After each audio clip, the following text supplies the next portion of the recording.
I'll start tomorrow. I'll do it soon. The biggest lie we always tell ourselves and people around us: diet, exercise, 5,000 word essay, songwriting, you name it. Do you know what's worse than not getting things done on time? The anxiety that comes with it.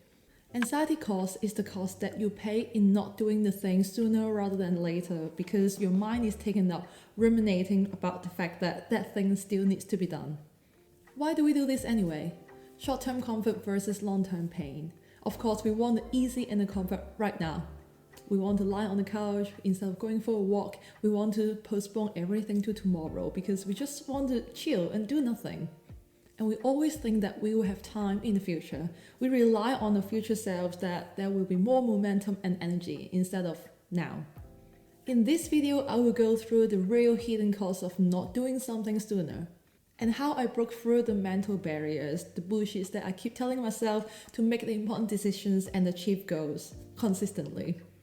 Let's get started. The first hidden cost is time cost. Every time you use the word soon or later, you increase the time spent on thinking about doing the thing instead of actually doing the thing, which means wasting more time when you could have got that thing done. And because you lack prioritization or action taking, your to-do list just keeps getting longer and longer. The important things eventually becomes the urgent tasks as well. And then you spend more time playing defense rather than offense. And because we don't have time anymore, we can't delay it, so we do everything half-heartedly just to rush things. The second hidden cost is stress. No one wants too much of that, right? When we procrastinate, we actually increase the worries and the stress. We worry about not having time to get that thing done when there are so many looming background tasks running at the back of your mind, so there is no peace of mind. And to me, worrying is like opening the navigation map and then plotting out every possible way to get to the destination without actually turning on the engine and just drive.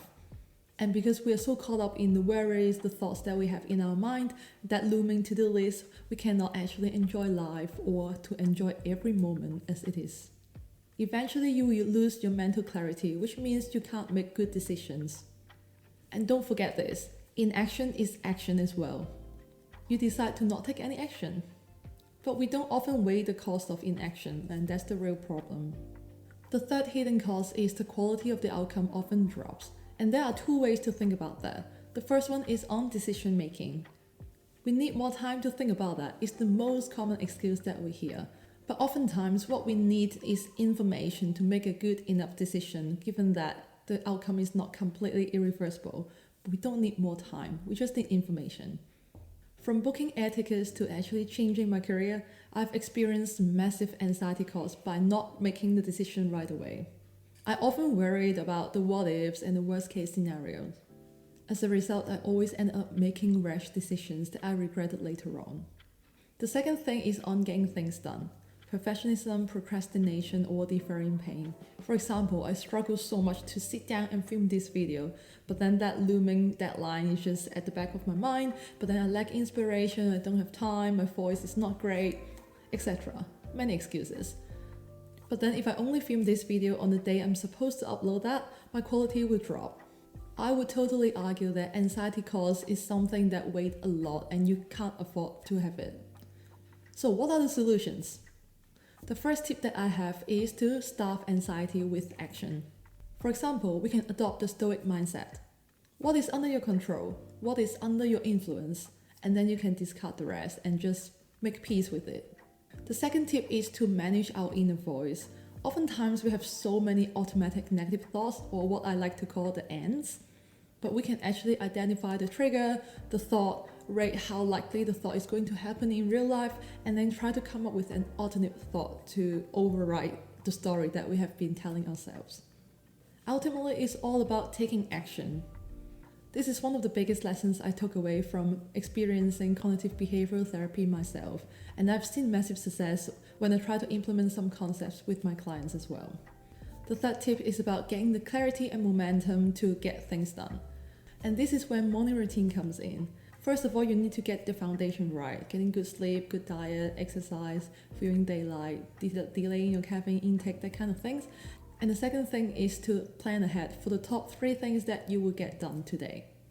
Similar to the idea of eating the frogs, you want to actually do the most important but not urgent things. And I like to call this list a non-negotiable list. So I will make sure I always get those 3 things done for the day. So even if life gets in the way, you're still getting ahead when you get those 3 things done. If you are someone who constantly feels overwhelmed, anxious, I have a gift for you. This is the peace of mind scorecard that I designed for you to discover your emotional resilience score in just under 2 minutes.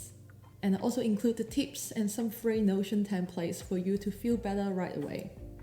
I combined my clinical and personal experience when I was designing this scorecard to help you get results. Link in bio, totally free. Thanks for watching, and I will see you in the next video.